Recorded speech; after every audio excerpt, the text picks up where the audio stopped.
Chapter 13. The Empress Dowager. Mao Mao was thrilled. Indeed, she could hardly have been happier. Behind her, Hongyang and Yinghua stood looking intimidating. "Really? Right here?" Mao Mao asked, watching Hongyang carefully. "Yes, have a good hard think about what you did," the chief lady in waiting replied with a snort. Mao Mao's eyes began to brim with tears, and she clasped Hongyang's hand. "Thank you so much," she said, bowing deeply. Wait, Mao Mao? Oh, this is the exact opposite of what we wanted." Mao Mao, paying no heed to Hongyang and Yinghua's dismay, veritably flew into the storage shed. This was to be her room from today forth. "Don't you think that's a little harsh, Yinghua?" Guiwan asked as she poured some tea, which she offered along with a snack to Yinghua. "I thought so too, but it's her own fault," Yinghua replied, managing to purse her lips and sip her tea at the same time. Today they were having a sweet-smelling fermented tea from the west. "We kept telling her to stop, but she wouldn't. We know she was out collecting bugs again." She glared at Mao Mao. Hongyang, it seemed, had thrown out all the fruits of Mao Mao's efforts. Mao Mao only cocked her head. She'd stopped trying to gather lizard tails, recognizing that work couldn't get done around the Jade Pavilion if the ladies-in-waiting kept fainting. "What are you talking about?" she asked Yinghua, genuinely surprised. "I stopped after the thing with the lizard." "There's talk. We heard a weird lady was going around the rear palace collecting bugs and laughing like a maniac." Mao Mao didn't say anything, but Yinghua, and now Guiwan too, both looked scandalized.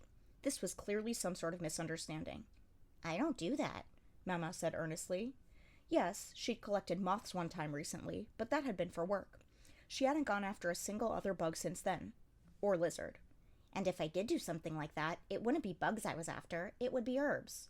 "But you admit you would be maniacal about it?" Yinghua and Guiwan looked thoroughly exasperated as they studied Mao Mao. Of late, they had finally started to grasp her true nature. Grrr, she knew that look. They didn't believe her. But it was true.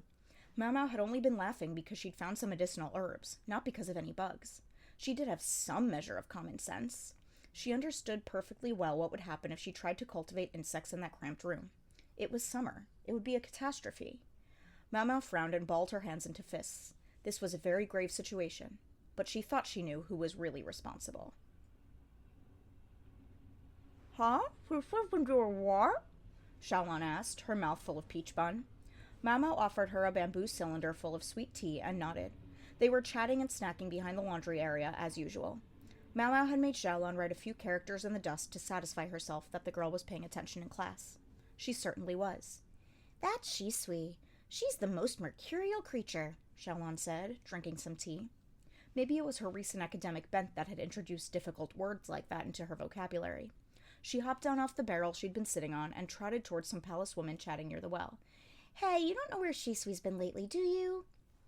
Mao Mao went after her. The three palace women answered Xiaolon with a friendly greeting, although they stiffened a bit when Mao Mao approached. Their reaction wasn't unusual. Xiaolon and Shisui were about the only women with taste strange enough to enjoy talking to Mao Mao. "She's an odd one of the ladies said. "Just when you think you've seen her, it's like she's gone again." "You know, I feel like she's been around." "Yeah, me too." The one thing they seemed sure about was that they weren't sure. "Ooh, where? Tell me, pretty please." Xiaolon, with no fear of anyone she might be talking to, began to pester them mercilessly. The three ladies looked at each other, obviously hesitant to say. They were probably feeling sensitive about having Mao Mao there. Her outfit wasn't like theirs. It was still plain and easy to move in, sure, but it wasn't one of the general uniforms the rear palace issued to its staff. No, she wore clothing given to her by her mistress, as befitted an attendant of one of the consorts. Those outfits created an invisible but uncrossable barrier between those who attended the consorts and those who didn't. Shoot. Mao Mao realized she should have kept her distance. Some of the palace women could be hostile towards those who served the consorts, but many of them simply clammed up, afraid that sharing the wrong rumor might get them in trouble. Few people were as carefree as Xiaolon. So what to do now? She might have been able to lighten the mood with some snacks, but she'd given everything she had to Xiaolon already. Mao Mao felt in the folds of her robe, wondering if she might be carrying anything that could work as a bribe in lieu of food. Ooh, she thought as she ran across one particular item.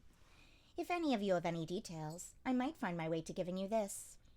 It was a lovely piece of cloth, pleasant to the touch and faintly perfumed. It was technically a handkerchief, but it was of such fine material that, with some imagination, it could be practically anything. In point of fact, Jinchi had given it to Mau Mau when her cheek had been injured. She'd been thinking she might be able to sell it to the quack doctor at the medical office. She didn't want to spend too long thinking about any interest in men he might have, but she might get a few coins out of him for something that had belonged to the gorgeous eunuch. Is that? It looks like silk, doesn't it? Most unsuitable material for a handkerchief, I dare say. One of the women took the cloth and brought it to her nose. Then her eyes went wide. This smell. It can't be. Can it? Mau Mau turned toward the woman with a slight smile on her lips, though she didn't let it reach her eyes. I'll leave that to your imagination. She feared that actually saying Jinchi's name would be counterproductive. Let them get a whiff of the idea and fill in the rest themselves. The woman with a sensitive nose was mumbling to herself. Wait, but can it really? Could it be his? Mau Mau couldn't be sure who she was thinking of, but she saw she had a taker. When they saw the woman's reaction, the other two ladies with her took turns sniffing the handkerchief. Mau Mau folded the cloth up and said respectfully, Perhaps I could prevail on you to share your insights first. The palace women told Mau Mau they'd spotted Shisui among the unkempt groves in the northern quarter. It made sense. That was where Mau Mau had run into her before. It was apparently a favorite spot of hers. Mau Mau went there and sat down among the trees. It being summer, there were a lot of noisy insects. The cicadas crying all around she could forgive, but she crushed a few mosquitoes that buzzed irritatingly past her ear. Should have brought a little burner to keep the mosquitoes away, she thought. They used mugwort and pine needles to produce a thick smoke that kept the bugs at bay. One was always burning at the Jade Pavilion because Princess Lingli was still so young. The area around the woods wasn't tended very carefully, and Mau Mau saw all kinds of things growing there. Pampas grass, for example, and a bevy of red flowers. She leaned toward them. So this is where they grow. They were white blossom flowers. The trumpet-shaped blooms would start to open come evening. Mau Mau picked one and crushed the petals, staining her fingers with a red juice. It was a little game she'd often played when she was young.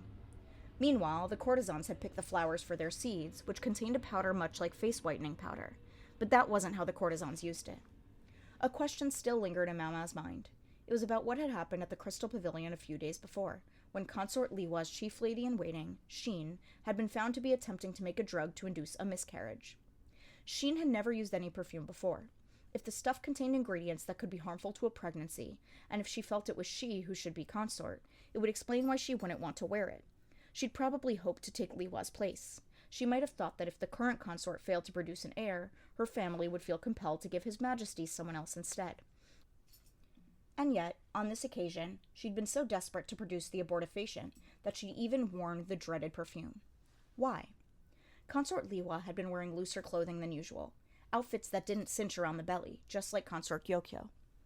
And was it Mau Mau's imagination, or had she looked a little plumper than before? Gyokyo was hardly the only one who received the Emperor's visits. There was one very distinct possibility, but Mau Mau didn't dare say it. It wouldn't matter if she did. She was in no position to help Consort Liwa. Her nagging doubt was about the ingredients involved in whatever Sheen had been making in that storage shed. Anyone could have bought the perfume oils and such from the caravan, provided they had enough money. That much was obvious, and yet Mau Mau found herself perplexed. The courtesans gathered the white blossom seeds not for cosmetic purposes, but to create a drug that would rid them of a child in their belly. It would be boiled with other ingredients, including lantern plant, tree peony, balsam, flowering peony, and quicksilver to achieve the desired effect. Quicksilver, or mercury, aside, these plants were all things that could be had in the rear palace, but Sheen's brew hadn't included any of them, even though it seemed like the easiest and cheapest way. That left Mau Mau with an unsettling thought. Maybe someone had deliberately told Sheen about the toxins. That person might still be here in the rear palace. She tried to give Jinchi an inkling of what she was thinking with an oblique suggestion, and she knew him well enough to expect he would look into the matter. She was less sure whether the proud, stubborn chief lady-in-waiting would be easily induced to talk. At that moment, the cacophony of cicadas suddenly subsided. Tring!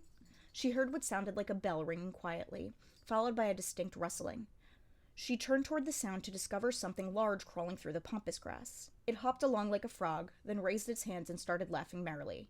"I've got you this time!" it shrieked. The voice had the same touch of innocence as Xiaolon's, but was higher pitched. The owner of the voice had a grin on her face, a face that looked surprisingly young for how tall she was. The woman, obviously pleased from the bottom of her heart, took the insect in her hands and put in a bamboo insect cage. I can't believe it, Mau Mau thought, watching the girl cackle as she hopped around in the weeds grabbing at bugs. They mistook me for that? It was frustrating. She thought she was a little less deranged than that. Her curiosity satisfied, however, Mau Mau made to leave the area. She didn't get far. She heard it again. Tring! This time from right by her ear. Puzzled, she touched her head to discover a bug sitting on it. This, it seemed, was the true source of the bell she'd been hearing, and that would have been fine if it had been the end of the matter. Instead, a figure came charging at Mau Mau, colliding with her. My bug! It cried.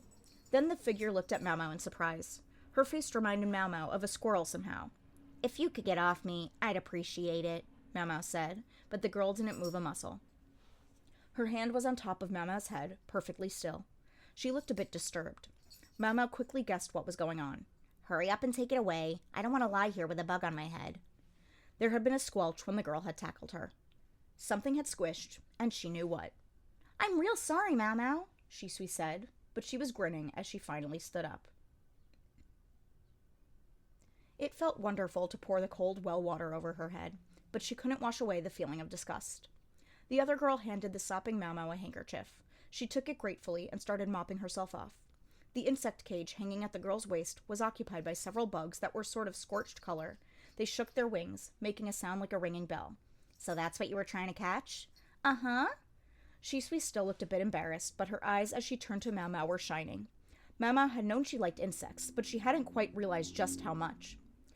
While Mau Mau was still trying to decide what to do, she found the other girl pulling her around to the far side of the well.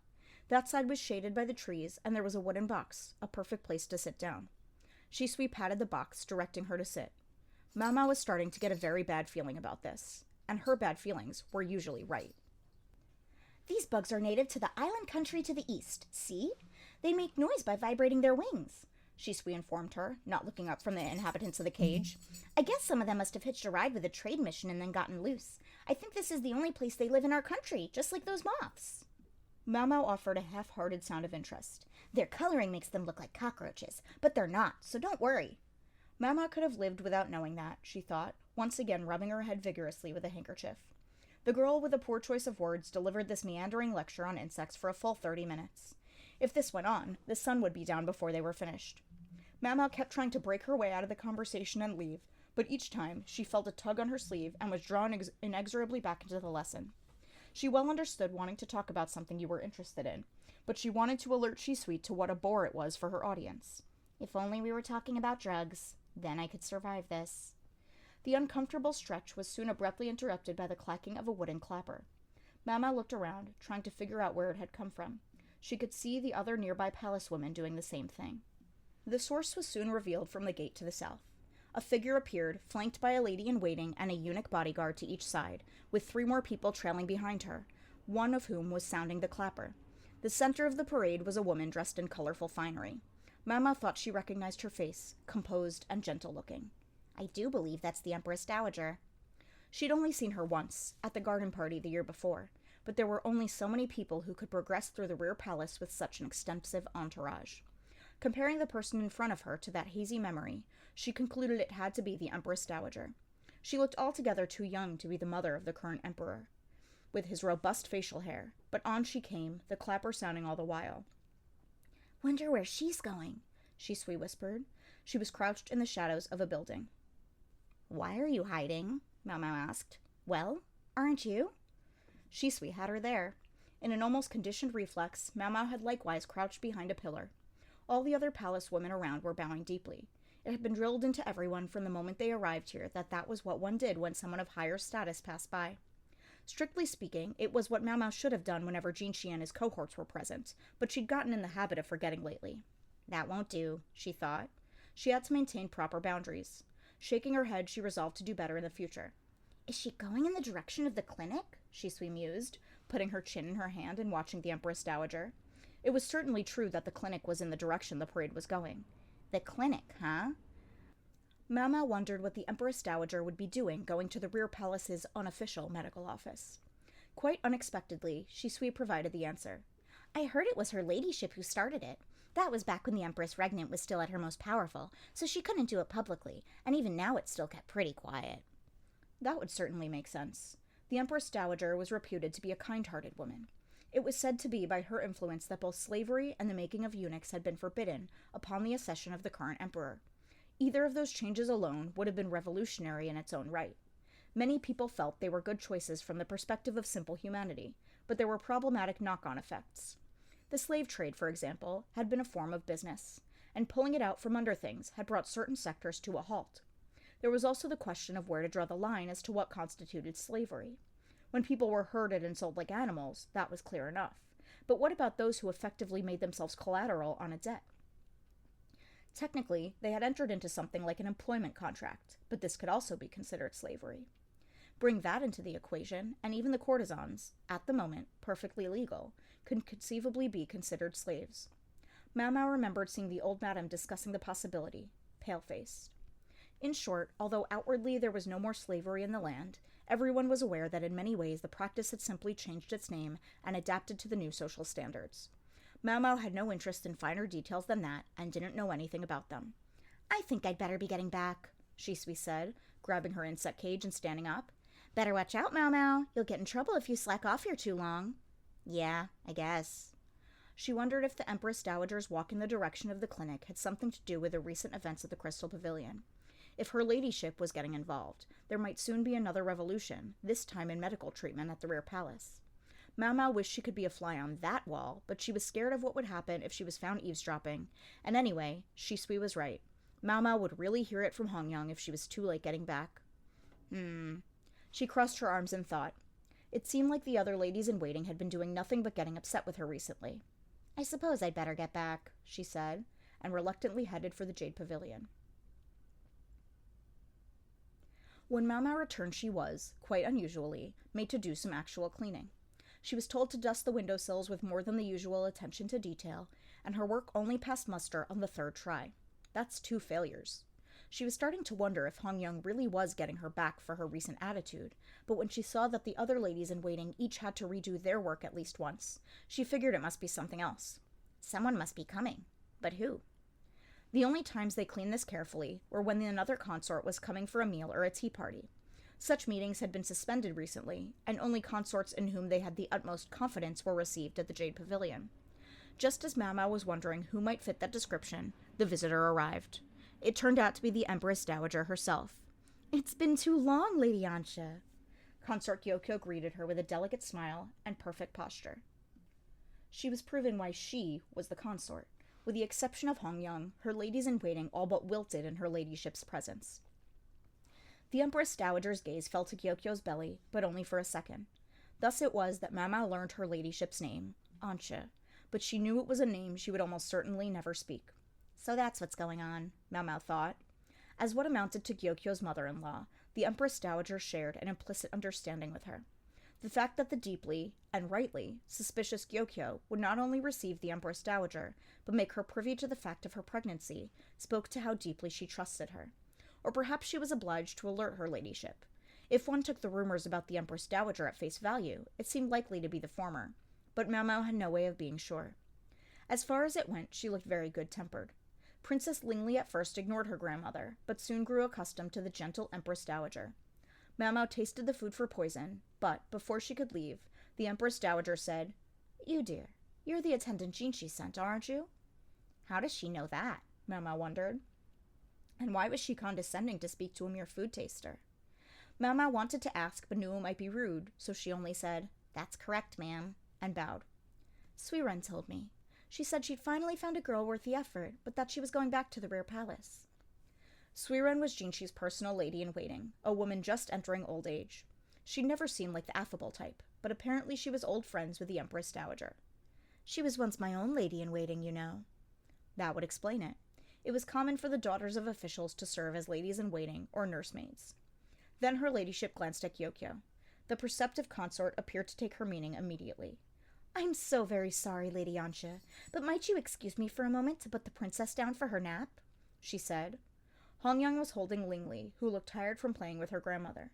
She was largely weaned by now, but it would do well enough as an excuse for Gyokyo to leave the room. Hongyang went with her mistress. So it was that Mau Mau found herself in a room with the Empress Dowager. "She does know how to take a hint, doesn't she?" her ladyship said, sounding a touch amused. At that moment, she seemed less like Gyokyo's mother-in-law and more like her slightly older friend. Mao Mao wasn't sure what she was supposed to be doing, so she stood politely and watched the Empress Dowager for any clues. Her ladyship noticed and gestured to Mao Mao to sit in a chair. "It seems you've helped resolve a great many problems for us," she said. She clasped a glass full of ice to cool her palms. The ice was a gift she'd brought. Consort Gyokyo couldn't let her body get too cold, but she could put the ice in her mouth and enjoy it while it melted. The princess, meanwhile, had been devouring treats made of shaved ice with fruit juice on top. Mao Mao replied, "I've only offered what knowledge I have that happened to fit the situation." Mao Mao wasn't spectacularly imaginative. It just so happened that the truth sometimes lurked among the things she knew, which were little more than a window into what her father had taught her. If they were to ask him directly, she believed he would have solved their problems in half the time it took her. It would have been easy to take Mao Mao's words as contrary, and indeed the lady-in-waiting standing beside the Empress Dowager, a woman of something past 40 who exuded experience, was frowning. It was only the three of them here in the room. Possible misunderstanding or no, however, Mao Mao wouldn't be comfortable unless she prefaced the discussion with a disclaimer. She had no interest in overselling her own abilities, and she wanted the other women to be clear about that. Some might say she was selling herself short, but this was one of Mao Mao's tenets, and she would live by it. "That's enough for my purposes," the Empress Dowager said. Her eyes went briefly to the ground, and it seemed to Mao Mao, she couldn't be sure, that the kindness in them was replaced for an instant by something dull and vacant. "Whatever you're able to do will be enough, but I want you to investigate something." The lady-in-waiting was watching the Empress Dowager, who slowly shook her head as she looked at Mao Mao. "Do you suppose I've been cursed by the former emperor?" It was quite a question for the Empress Dowager to ask. Quite a question indeed.